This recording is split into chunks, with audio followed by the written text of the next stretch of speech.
A very warm welcome to you, and thank you so much for joining our Homeopathy 24/7 podcast. We are going to be speaking to an array of international guests who will share their knowledge and experiences of homeopathy with you. We will discuss all types of subjects such as remedies, symptoms, and stories of health. No matter where you are with your homeopathic journey, we aim to inspire you on your quest to natural health and living.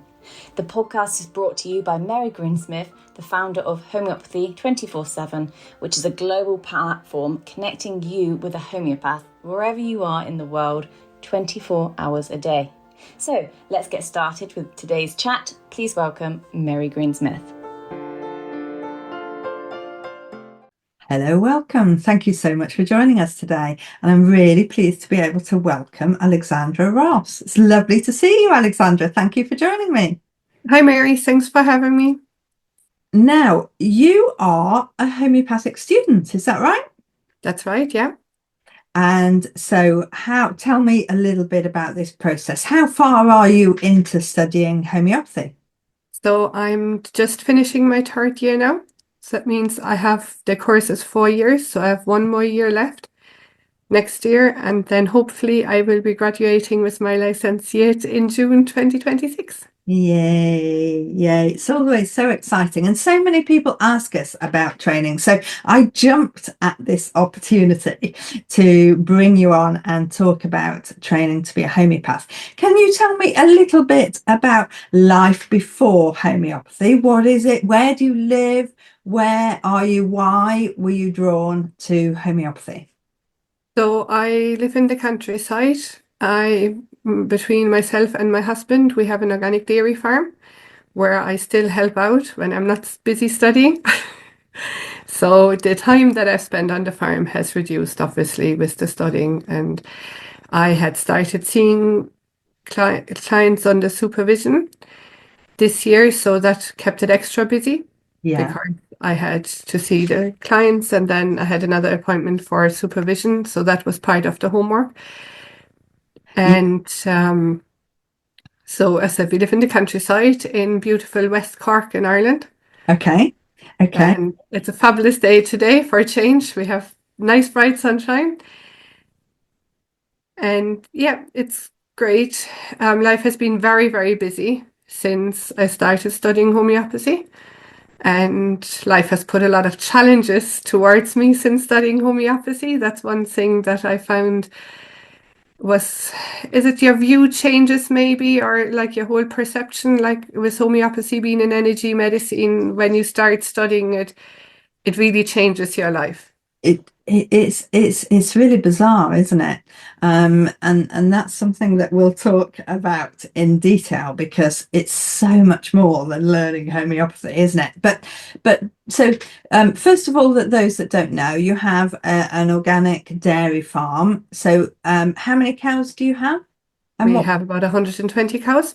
Okay, so a big dairy farm. Yeah. And what breed are they? There are a mix between Holstein Friesians, British Friesians, Fleckviehs, they're the milking Simmental, some people know it better, and Rotbund. Okay, interesting. So, and obviously being so close to animals and needing attention and observing makes you absolutely the perfect person to be a homeopath, because it's all about observing what's happening, isn't it? Without people actually telling you. And of course, you know, the cows tell you in a different way. So had you used homeopathy before you started training? So I really came to homeopathy through the cows. Yeah. My first experience was unknowing. I'm from Germany, so I'm from the home country of homeopathy, but I never knew much about it. And I've used, after falling off a horse, I remember an ointment that somebody said to use, which was homeopathy, but back then I didn't know. No. So I, realized that later on.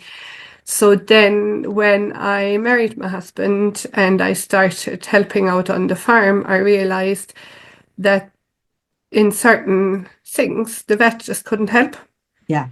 So I went to the internet and I researched and I researched, and at the time I kept coming back to a website in Germany of these two ladies who are actually doing homeopathy for cows or for livestock. Uh-huh.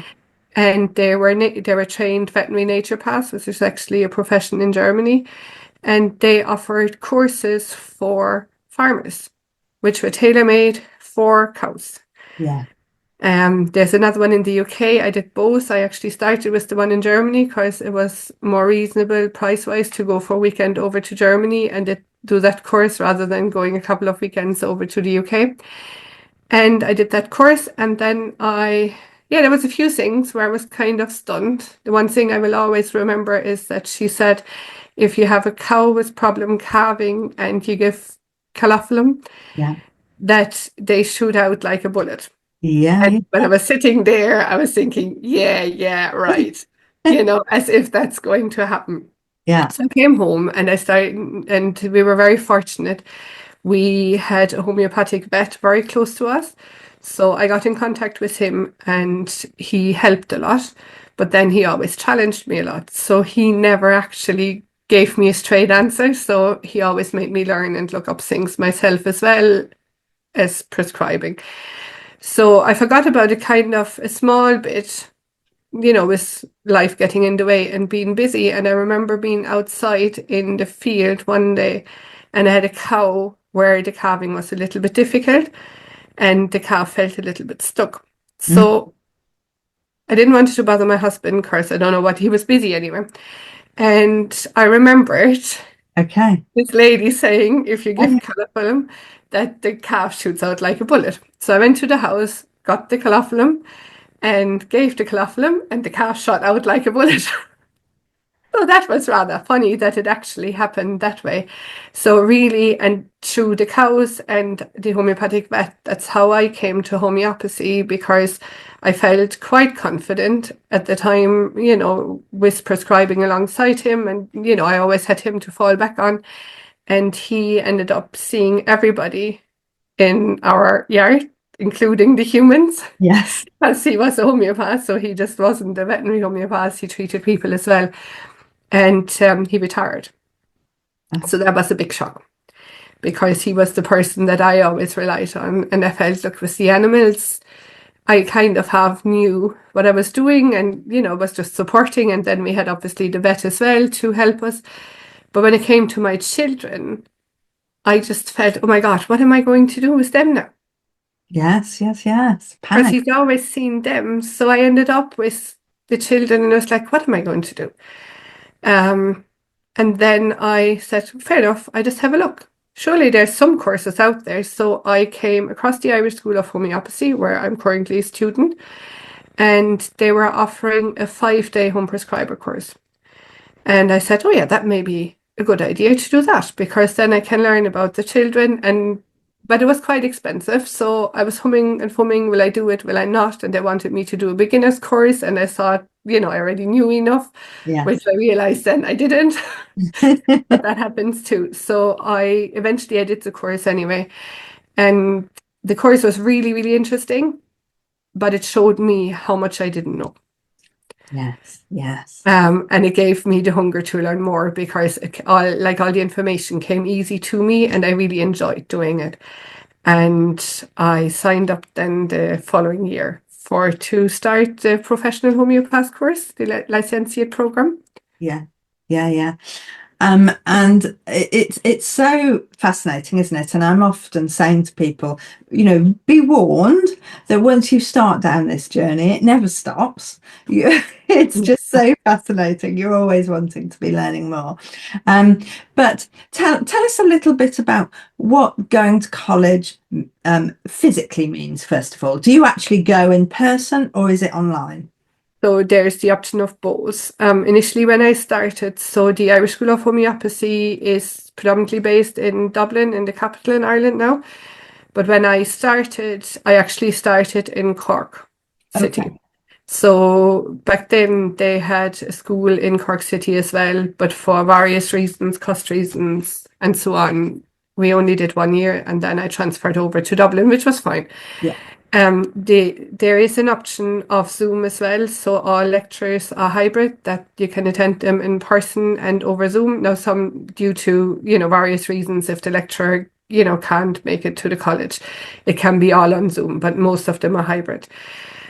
I personally travel to Dublin if I can at all, because I think, like, coming back to homeopathy being an energy medicine, it's so much nicer being in person and meeting your classmates, and all the stories you hear there, you just wouldn't have that over Zoom or online.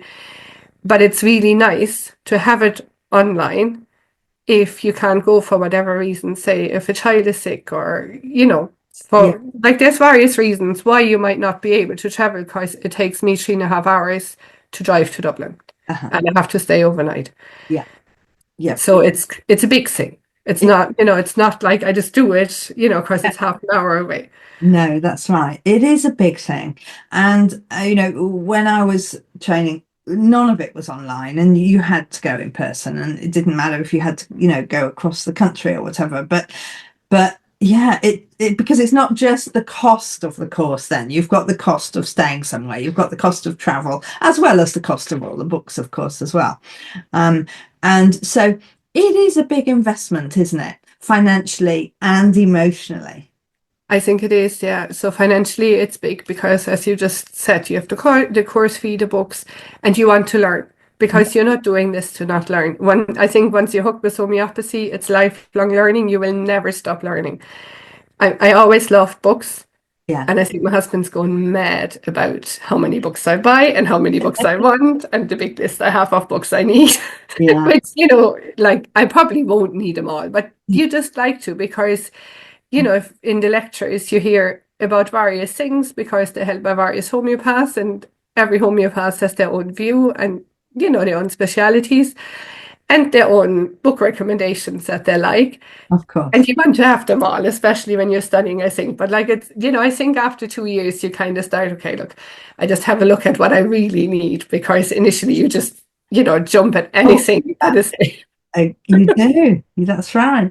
Okay. But, so it is quite a big cost, and emotionally then I find you really invest yourself, but for whatever reason, like they always say, you have to heal yourself before you heal others. So I have found in the last 3 years, the things in my personal life that had been thrown at me to go through and to combat have been quite challenging at times. And I mean, they have been challenging. But I was told that is quite often that happens. So I just go with that and don't find it unnerving. But there's really nice, there's nice situations as well. But I think your whole worldview changes once you start studying homeopathy.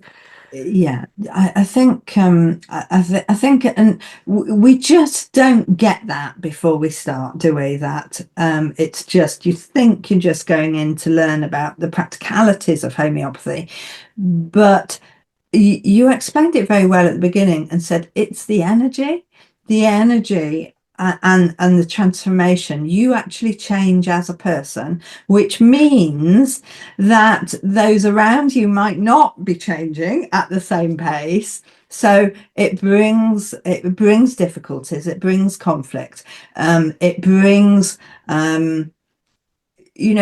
quite often the idea of, well, what is really important to me? What is it that I really want out of life? And what is it that I really want to be able to do? And how can I help other people? And you mentioned how important it was to go there in person if you possibly can, because suddenly actually meeting people that are learning this in the same moment is very, very special as well, isn't it?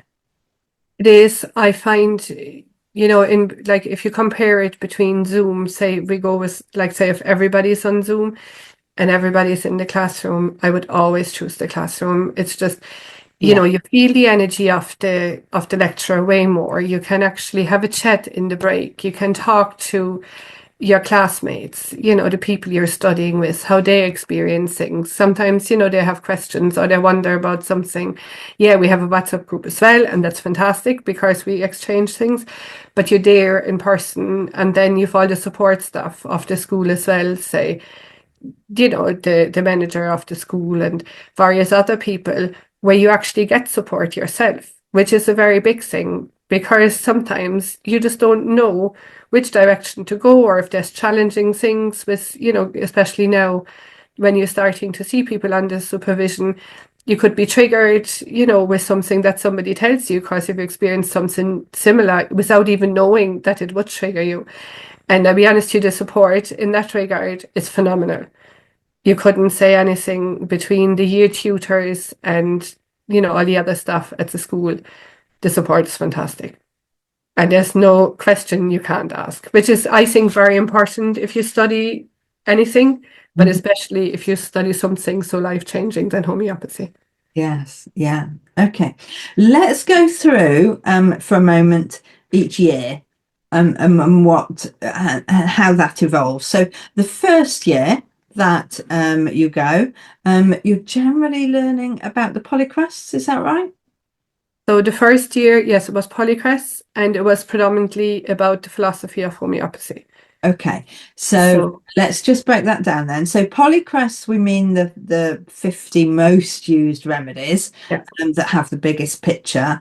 And then the philosophy of homeopathy is really learning the principles on which homeopathy is based. So there is a whole book full of principles called the Organon, which, as you said at the beginning, was written by Hahnemann in Germany 230, 40, 50 years ago now.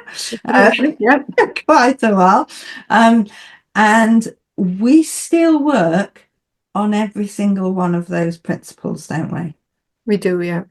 And then it's quite interesting because me being from Germany, I would usually read the original version, the German version, which then if you read the translated version, I would perceive some things actually different than what it says in the translated version. But that could be just a language barrier. But sometimes, it's nice if you can read it in the original version. I guess I'm very blessed. You are. Being able to do that. It might actually be interesting to actually have a conversation about some of those areas that you're looking at it differently because of that translation. But let's save that to one side for the time being and continue. So we've got the philosophy and the main remedies to begin with, and that is a whole year's training. Now, we know that it's quite intensive training with all the coaching, but it's a lot of homework as well, isn't it? It is. The first year we had homework for every month, so it was about the subject that we just have learned. So all the principles, say, and how remedies are made, and how they are diluted down, and various things. The history of homeopathy, then acute and chronic prescribing, the differences between that, and various other things like remedy reactions. So there's a lot there to learn in the first year. I really enjoyed the first year, I have to say, because I like writing essays. Okay. I think I don't mind. Yeah. And it's actually the opportunity to write about something that's absolutely fascinating, isn't it? It is. Okay, so then Mary, one thing maybe which I find is really important, it's not that they actually tell you write an essay now, it has to have however many words or something. It's really that they say, be creative, do it the way you want it. So if you have, say, I would be not very creative when it comes to drawing or painting or things like that. So I'm quite happy to just write something. But then, other people who would be more graphic, who rather draw something and different things. So they actually had the opportunity then to do it in a different way rather than a written essay. They could actually do, collage or pictures or draw things, which was really nice that the opportunity is actually there, that you're not being put into, like with a lot of colleges, it has to be done a certain way and that's it. So this way, everybody was actually able to express themselves properly. That's really nice to think about that, because some of the things that really stick in your mind are images and poems that you've read about homeopathy. so something for everybody. That's a fantastic opportunity. We didn't have that in my college, I have to admit. But I, like you, might have chosen writing anyway. So let's go into the second year. What happens then? So in second year, it was going more into chronic prescribing, and the main theme was the miasms, the Okay. 5 main miasms. So we learned all about the 5 main miasms, and the homework would have changed now from essays to actually cases written on paper that we had to work through. These were chronic cases, and we had to actually then write up these cases, find a remedy, the potency, as if we were prescribing for a real person. And obviously there were real people at some stage that some of the tutors would have used because they were good examples. But that was the next one. And then we had a big project at the end of the year on miasms. So we had to do a project on all the miasms to understand the miasms properly, which I think was very helpful because the miasms are quite difficult to get your head around. And the project really brought it together then, because, as I said, you could be creative again as well. For example, like I said, you use an example on the miasms, what you can do. So I actually did my miasm project on miasms explained through the centuries. Okay. So how the miasms went through the centuries. So that was, like I found that helpful because I like history a lot. Okay. Perfect. So let's just explain a little bit about miasms. So we're talking about all health or all illness stems from 4 main miasms, but then there are lots of offsets from that as well. So our inherited susceptibility, effectively, isn't it? Yeah. And where that's coming from. And my favorite ever book, and I'm just having a look to see if I can see it, and I can't. Oh, is The Companion of Homeopathy up there, which is just about the miasms. It's just the most amazing book to read. So that's year 2, and your homework was lots of case studies, and then when did you also have an element of pathology and disease and Oh yes, sorry. We actually, I forgot about that. So there's 2 parts to this. So there was an anatomy and physiology, which yes, was actually in first year as well. So it was, anatomy and physiology in first year, and yeah, then between second and third year we had pathology and disease as well. okay, yes, that makes sense. That all brings it in, because this course is covering everything, isn't it? So third year, what happens then? That's when everything happens. So in third year then you actually start your own student clinic. Okay. So I don't know if that's like that in all colleges, but in the Irish School of Homeopathy, it's the year when you start building your own student clinic.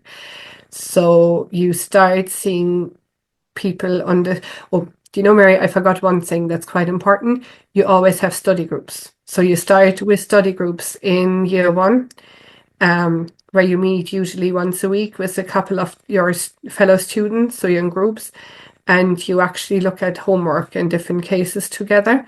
And once a month, you actually have a study group tutor who will go through things with you. So in first year, this would have been all about acute prescribing and acute cases.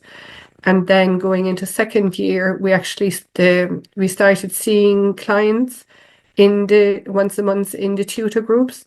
And it was just that we were observing the homeopath at the time, who would have been the tutor. She actually took the case, and then we all actually worked together on the case to see what was the appropriate remedy, what's the miasm, and different things. And then that was important to lead into third year. So then in third year, with building the student clinic, you find your own clients. You actually have the consultations with the clients, and then you write all this up, what happened, and you have various things to answer. We have like a template of 12 questions that we need answering, and we write all this up, and then you send that to a supervisor, which is usually a very experienced homeopath with, I think, at least 5 years of experience. Mhm. And then you have a meeting with them and you go through everything in detail and they sign off on your homeopathic prescription then. Okay. And that was very exciting. Yes, yes, of course. That's when you suddenly start thinking, okay, I'm ready for this now. I can start Yeah. seeing And all people. the homework is this then as well. So you use the cases or the client cases that you take. They're all homework. So you're doing actually everything together in the one thing. So you don't have any additional homework. So it's bringing together everything that you've learnt in the previous years. Which is great. Yeah. And to make sure then that when you have your license yet, that you actually know. You're experienced, you know Yeah. how to So go. you already have 2 years experience seeing clients Yes, with the backup of somebody that can actually, advise you or help you if you're not sure or if you need to learn something or look up something, who can give you tips, which is fantastic, really. yes, yes, yes, absolutely. Okay, so what happens in the fourth year? Is that a continuation of year three? Yeah. Of course, yes, a continuation. There's actually a student clinic as well in the school then. So every student has to take one case where actually the year head would be present Mm. in In case the taking, competition. Yeah, just to make sure how you're doing and what areas you need help with and how they can guide you better, which is really nice too. yeah, yeah. Let's talk a little bit about how we develop then through this 4 year period, because we've touched on it in various ways. It's a lot of change because we're exploring areas, just like when you go and see a homeopath, really, isn't it? You start to explore areas that we don't generally talk about. Yeah. And what we find with homeopathic training is that things come up that you hadn't even considered you were holding. Yeah, that happens. Is it almost as if we're doing a proving of the remedies, don't we? We're going into the remedies in so much detail. It's almost as if they're bringing things out in us without actually taking the remedy. It is, and you know what they say in the Irish School of Homeopathy anyway, they do expect you to go and see a homeopath yourself, which Okay. I think is really important because you do need the support. Mhm. Especially, as I said, there's various things usually being thrown at you just to, Mhm. make sure you going on your own healing journey as well as trying to, or as healing others.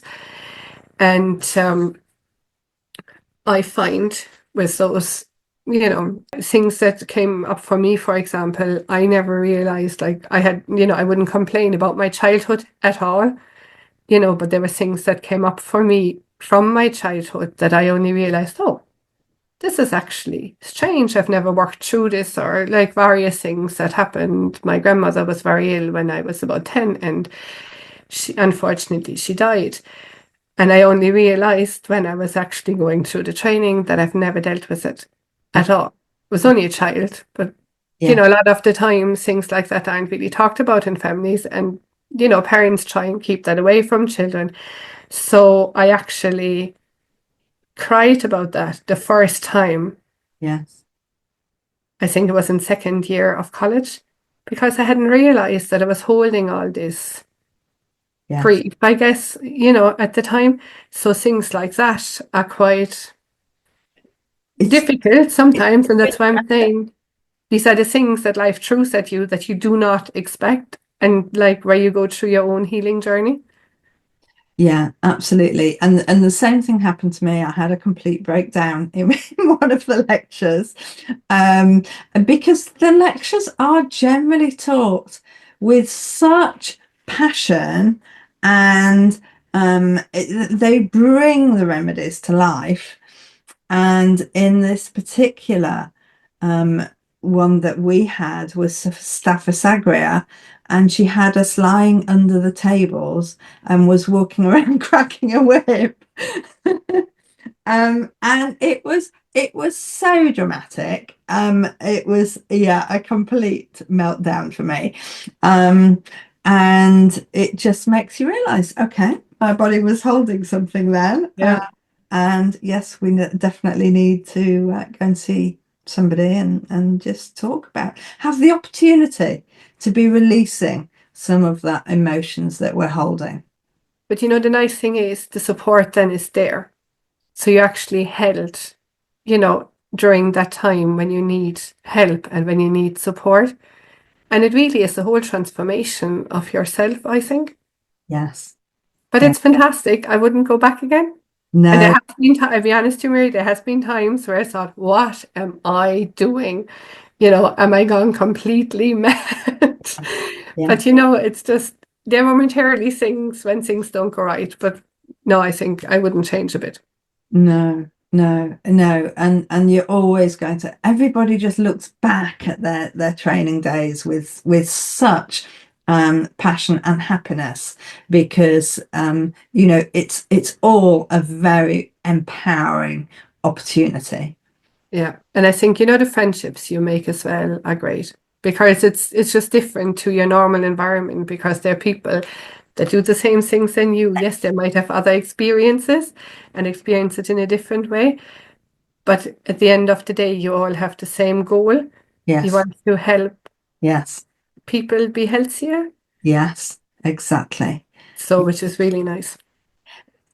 It's the most amazing opportunity, isn't it? And you've said some really, really good things about the Irish School of Homeopathy.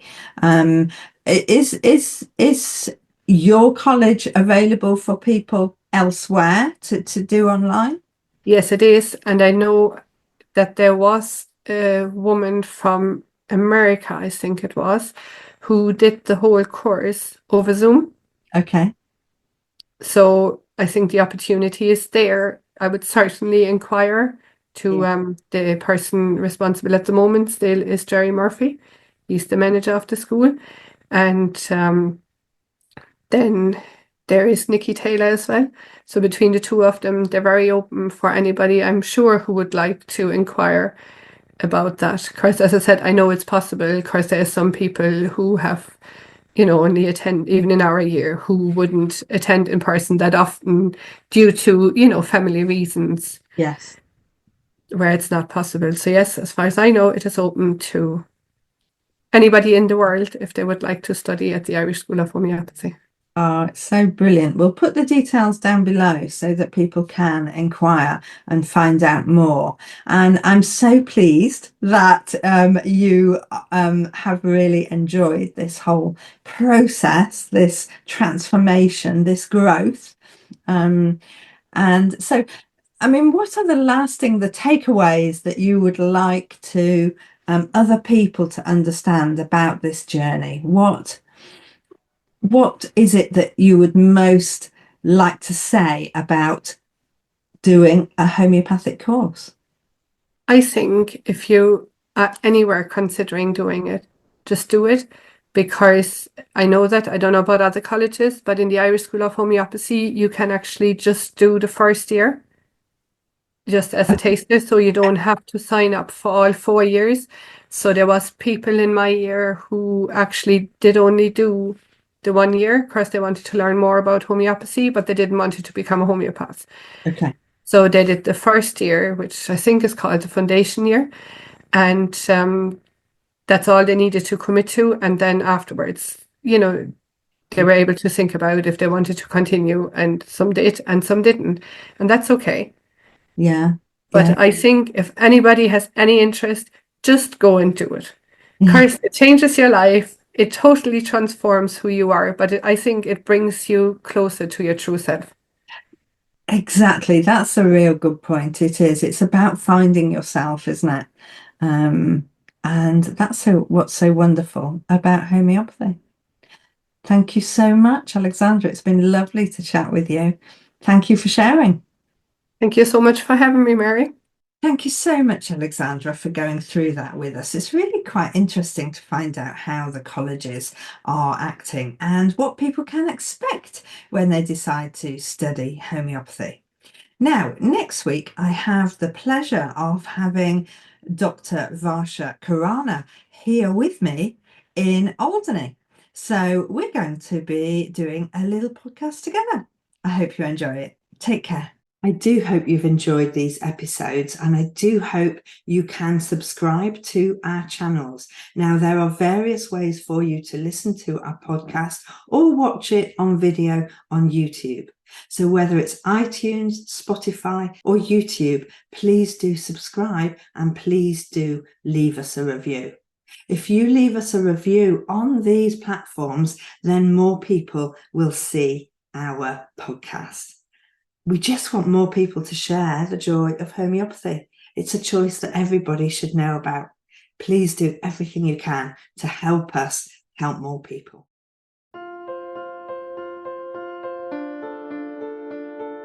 We hope you enjoyed today's episode and look forward to listening to our next one. Please don't forget to follow our podcast on your chosen channel, and please do leave us a review so we can continue to share homeopathy with as many people as possible. If you do have any questions, please do reach out to us on any of our social platforms mentioned in the show notes. We at Homeopathy 24/7 hope to empower you on your natural health journey.